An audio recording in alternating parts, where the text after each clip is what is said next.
I am going live a little bit early today because number one, I'm on my lunch break for work. I'm working from home today, but I'm taking lunch right now. And number two, I'm taking Addie to the Zach Brown concert tonight. So tonight's gonna be a little crazy, and I'm not gonna have a chance to get on live. But I did have another video in the series today for working moms and our crazy schedules. And today I need to focus on something that's very near and dear to me, and it's all about just saying no. Because I don't know about you guys, but I have a very hard time saying no to people. Like, people ask me to go places, they ask me to participate in maybe school activities or whatever, and I feel bad. So I don't want to say no. So I try to think to myself, well, how can I squeeze this in my schedule? And then I commit to something, and then before I know it, I'm overcommitted and completely exhausted. So over the last probably 6 months to a year, I have really started just saying no to stuff. Like, I used to play tennis, which I loved. It was fun. It was something I enjoyed. But, you know, and I did it for so long, too, because I felt committed to my team, because, you know, for whatever reason, maybe they didn't have enough players or whatever, so I consistently would say yes, even though my schedule was getting crazier and crazier and crazier.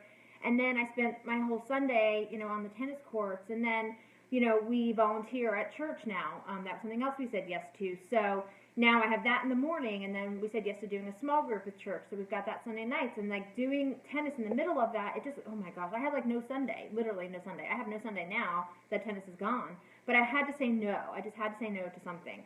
You know, I have people that ask me to do things, and, you know, I've just started, like, I can't do it right now. You know, I just can't. Gosh, guys, I got strapped. So my daughter does American Heritage Girls, which is kind of like another like brownies Girl Scout type thing. Back at the beginning of the school year, they didn't have enough parents to volunteer to be leaders, and so they asked everybody to stay after the meeting, like, you know, after the kids were done or whatever. And so I did. And guess what?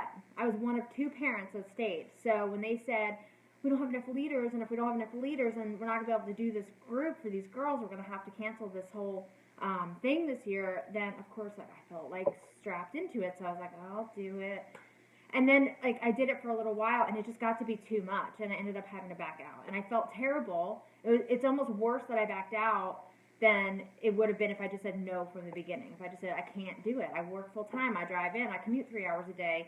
Like, I wish I would have just said no in the moment, but I just felt bad, and I didn't want my daughter to miss out on things.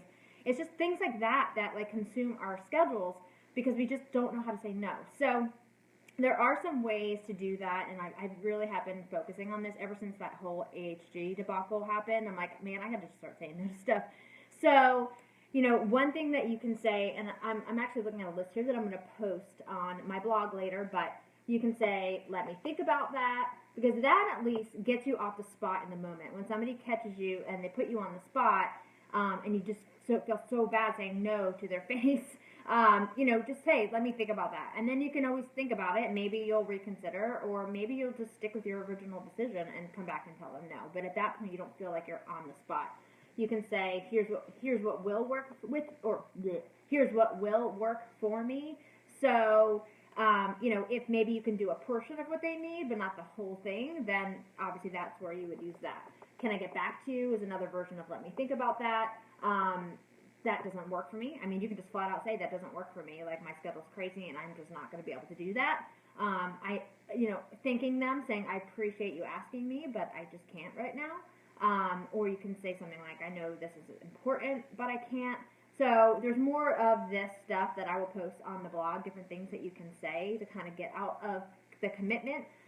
But, you know, overextension is like what's going to drive us as working moms into the ground, literally. Like, when we are overextended, we are exhausted, we're agitated easily, we are probably mean. I know I am. When I'm tired and I've got so much on my plate, I just start like lashing out at everyone, and normally my husband gets the brunt of it. So Justin, if you're watching, I'm sorry. But, you know, and I do it to myself, and he tells me that all the time. He's like, you know, you get so stressed out, but you do this to yourself. You commit to too many things. You have too much going on. You need to cut things out. So I've started listening to his advice, and I'm going to keep on doing that. You know, summer's coming, and so we have a rule in our house, like, no activities during the summer. No activities for me, no activities for my husband, because we used to play tennis. And now, our weekends are so valuable, especially in the summer. We want to get out on the lake. So no activities for the kids either. No activities during the summer. We just don't want to have all these commitments. We want a little bit of time throughout the year that we can actually not have to be somewhere, which is a beautiful thing. The only thing we'll be committed to is volunteering at church, which is Sunday mornings. No big deal. But other than that, nothing for the summer. So do that too if you can. So I hope this was helpful. I hope you guys, I know probably a lot of you are going through the same thing. It's just so hard to say no to people, especially when it's important, and it may be important to you too. But if your schedule doesn't allow it, I mean, you're not doing yourself a justice by committing to it, and you're not doing them, because you're not going to be able to follow through with everything that they might need or you may need. So take that time back. Take it back for yourself. It may seem selfish, but it's not. In the long scheme, it's going to be better for everyone. In the grand scheme, I should say, it's going to be better for everyone. So have an awesome weekend. We're off to Zach Brown tonight. I'm so excited. So I will talk to you all soon. Bye.